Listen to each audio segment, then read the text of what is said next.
కర్నూలు జిల్లా నేర ప్రవృత్తికి స్వస్తి పలకాలని రౌడీ షీటర్లకు కౌన్సిలింగ్ చేస్తున్న కర్నూలు పోలీసులు. చట్ట వ్యతిరేక కార్యకలాపాలకు దూరంగా ఉండండి.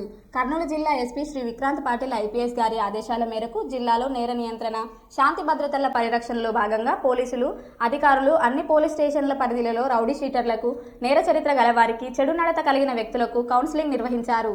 సత్ప్రవర్తనతో జీవించాలని, నేర ప్రవృత్తికి స్వస్తి పలకాలని, చట్ట వ్యతిరేక కార్యకలాపాలకు దూరంగా ఉండాలని సూచించారు. చట్ట వ్యతిరేక కార్యకలాపాలలో పాల్గొంటే తప్పనిసరిగా చట్ట ప్రకారం కఠిన చర్యలు తీసుకోవడం జరుగుతుందని పోలీసు అధికారులు హెచ్చరించారు.